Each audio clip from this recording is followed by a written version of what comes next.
할렐루야. 이 시간 하나님의 말씀 함께 우리 듣겠습니다.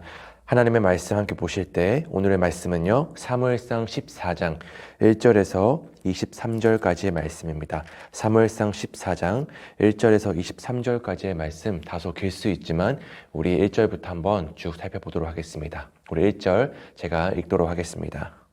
하루는 사울의 아들 요나단이 자기의 무기를 든 소년에게 이르되 우리가 건너편 블레셋 사람들의 부대로 건너가자 하고 그의 아버지에게는 아뢰지 아니하였더라. 사울이 기브와 변두리 미그론에 있는 석류나무 아래에 머물렀고 함께한 백성은 600명 가량이며 아이야는 에봇을 입고 거기 있었으니 그는 이가봇의 형제 아이두베 아들이요 비느하스의 손자요 실로에서 여호와의 제사장이 되었던 엘리의 증손이었더라. 백성은 요나단의 간주를 알지 못하니라.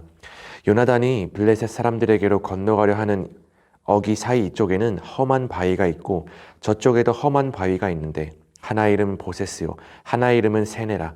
한 바위는 북쪽에서 믹마스 앞에 일어섰고 하나는 남쪽에서 게바 앞에 일어섰더라. 요나단이 자기의 무기를 든 소년에게 이르되 우리가 이 할례 받지 않은 자들에게로 건너가자. 여호와께서 우리를 위하여 일하실까 하노라. 여호와의 구원은 사람이 많고 적음에 달리지 아니하였느니라.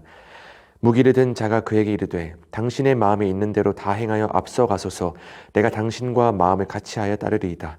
요나단이 이르되 보라 우리가 그 사람들에게로 건너가서 그들에게 보이리니 그들이 만일 우리에게 이르기를 우리가 너희에게로 가기를 기다리라 하면 우리는 우리가 있는 곳에 가만히 서서 그들에게로 올라가지 말 것이요 그들이 만일 말하기를 우리에게로 올라오라 하면 우리가 올라갈 것은 여호와께서 그들을 우리 손에 넘기셨음이니 이것이 우리에게 표징이 되리라 하고 둘이 다 블레셋 사람들에게 보이매 블레셋 사람이 이르되 보라 히브리 사람이 그들이 숨었던 구멍에서 나온다 하고 그 부대 사람들이 요나단과 그의 무기를 든 자에게 이르되 우리에게로 올라오라 너희에게 보여줄 것이 있느니라 한지라.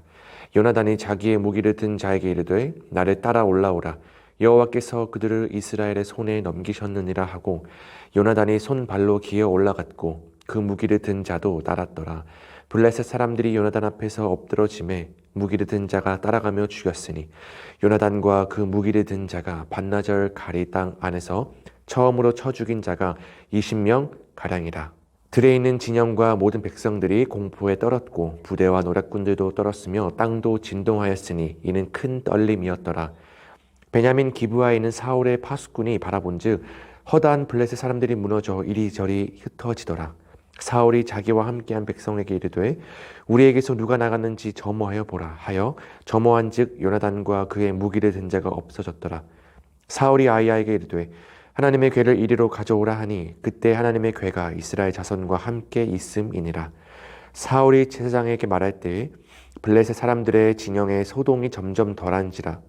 사울이 제사장에게 이르되 내 손을 거두라 하고 사울과 그와 함께한 모든 백성이 모여 전장에 가서 본즉 블레셋 사람들이 각각 칼로 자기의 동무들을 침으로 크게 혼란하였더라. 전에 블레셋 사람들과 함께하던 히브리 사람이 사방에서 블레셋 사람들과 함께 진영에 들어왔더니 그들이 돌이켜 사울과 요나단과 함께한 이스라엘 사람들과 합하였고 에브라임 산지에 숨었던 이스라엘 모든 사람도 블레셋 사람들이 도망함을 듣고 싸우러 나와서 그들을 추격하였더라. 여호와께서 그날에 이스라엘을 구원하심으로 전쟁이 벳아웬을 지나니라. 아멘. 사울이 종교적 행위라는 이 껍데기를 붙들고 있었기 때문에 이스라엘은 오늘 큰 위기에 처해 있습니다. 그러나 다행히 그의 아들 요나단이 참된 믿음을 소유하고 있었고 하나님은 이 요나단을 통하여서 이스라엘을 구원하십니다. 자, 유유상종이라는 말처럼 사울 옆에 있었던 대제사장은 엘리의 증손이자 비느하스의 손자인 아히야라고 기록되어 있는데요. 이 아히야도 조부와 증조부처럼 이 외형적 종교 예식에 붙잡혀 있었습니다. 종교 이 행위에 붙들려 있던 사울은 블레셋의 위세 앞에 석류나무 밑에서 아무것도 못하고 있었지만 아들 요나단은 아버지와 다르게 선제 공격을 계획합니다. 그것도 단 2명이서 블레셋 진영을 칠 계획을 짜고 있는 모습을 우리가 볼 수 있습니다. 아마도 이 요나단은요, 많은 병사가 한꺼번에 달려들 수 없는 험한 바위 지형을 이용하면 작은 전과라도 올릴 수 있다고 판단한 것으로 보입니다. 무엇보다 그는 하나님의 구원은 사람의 많고 적음에 달려있지 않다라고 하는 이 믿음을 굳게 붙들고 있었다라는 것을 우리가 말씀을 통해 알 수 있습니다. 그리고 그는 같은 믿음을 가진 부하를 이끌어서 사지로 뛰어든 리더십을 가지고 있었습니다. 이처럼 참된 신앙인, 참된 그리스도인은요, 현실을 변화시키고 하나님의 구원을 경험할 수 있는 것입니다. 요나단의 작전은요, 무모해 보였습니다. 바위 언덕 위에 있는 블레셋 군사들이 자신들을 보고 치러 내려오면 피하고 그들이 자신들을 기다리면 올라가 친다라고 하는 이 계획을 가지고 있었는데요. 위험만 하는 자들은 두려워할 필요가 없음을 바로 간파한 것이었습니다. 실제로 언덕 위에 있던 블레셋 군사들이 위협만 하자 요나단은 승리를 확신하면서 그 비탈을 기어 올라가 20명을 죽이는 전과를 올립니다. 이때 아군 20명이 단 2명의 적에게 당하는 모습을 본 블레셋의 이 본진에 큰 두려움이 퍼지기 시작합니다. 또 그때 땅의 진동이 있었는데 이는 그 두려움에 대한 비유적인 표현일 수도 있고요. 마침 지진이 일어났을 수도 있습니다. 이처럼 하나님은 믿음으로 담대히 실천하는 자, 믿음으로 담대히 주의 말씀을 실천하고 나아가는 자와 함께하사 같이 싸워주십니다. 하나님이 같이 싸워주시면 그 수가 적고 무기가 변변치 않더라도 바로 승리를 거머쥘 수 있게 된다는 것이죠. 반면 사울은 요나단과 그 무기든 자가 블레셋 진영을 무너뜨리고 있다는 보고를 받고서도 대응하지 못하고 하나님의 궤를 가져오라며 하나님의 뜻을 알아보는 의식을 진행합니다. 이처럼 껍데기 종교의 외인 자는요, 하나님의 역사를 목격하면서도 그 앞에 순종하지 못하고 종교 행위에 빠져듭니다. 사실상 사울 왕은 아무것도 하지 않았습니다. 블레셋 진영은 스스로 무너져 서로 싸웠으며 블레셋에 징집당했던 히브리 사람들이 반역을 일으키고 블레셋의 이 침공에 두려워 숨었던 사람들이 용기를 얻어 뛰어나왔습니다.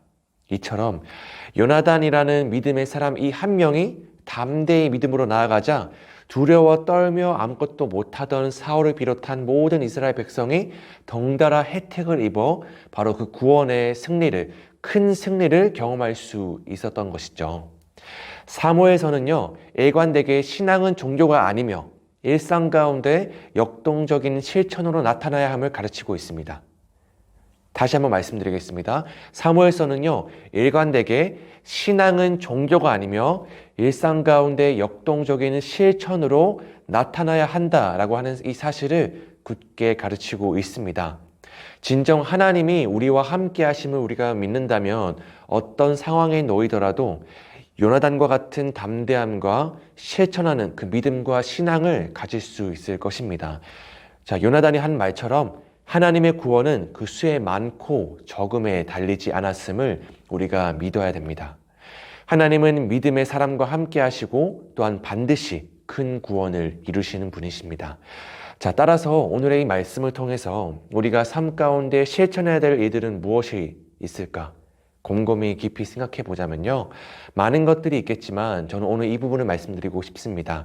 결국 우리가 껍데기만 남아있는 종교적인 모습이 아니라 참된 신앙의 모습, 참된 그리스도인의 모습으로 살아가기 위해서는 하나님이 우리에게 말씀하신 말씀을 평소에 깊이 인식하는 것이 중요하다고 말씀드리고 싶습니다.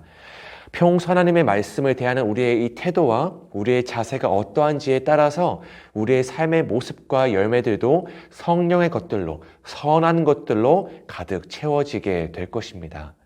때로는요, 우리가 말씀을 읽으면서도 말씀 그대로 역사하시고 말씀 그대로 우리 삶을 이끄시는 그 하나님을 온전히 바라보지 못하고 그분을 경외하고 인식하지 못하니 우리가 참된 신앙을 가지는 것이 더 어려운 것이 아닐까 생각해 보게 됩니다. 오늘의 본문 말씀은 우리에게 결코 낙심과 좌절과 그러한 마음들을 주기 위함이 아닙니다. 우리가 더 거룩한 주님의 자녀로 세워지고 그 주님의 사랑 가운데 깊이 거하기 위해서 우리를 말씀의 자리로, 순종의 자리로, 그 실천의 자리로, 은혜의 자리로 우리를 초청하시는 그 주님의 모습을 우리가 함께 묵상했으면 좋겠습니다. 따라서 오늘 이 하루도 그 하나님의 말씀을 그 무엇보다 가장 깊이 인식함으로 말씀 가운데 주님과 동행하고 말씀 가운데 우리의 삶 가운데 순종의 열매로 나아가시는 우리 모든 성도님들의 삶이 되시기를 주님의 이름으로 간절히 축복합니다. 아멘. 우리 이 시간에는 다음 영상에 나타날 2월 공동 기도 제목 함께 각자의 처소에서 기도해 주셨으면 좋겠습니다. 더불어 각자의 기도 제목을 함께 붙들고 주님 앞에 오늘도 기도하는 삶 함께 실천하며 나아갔으면 좋겠습니다. 함께 기도하겠습니다.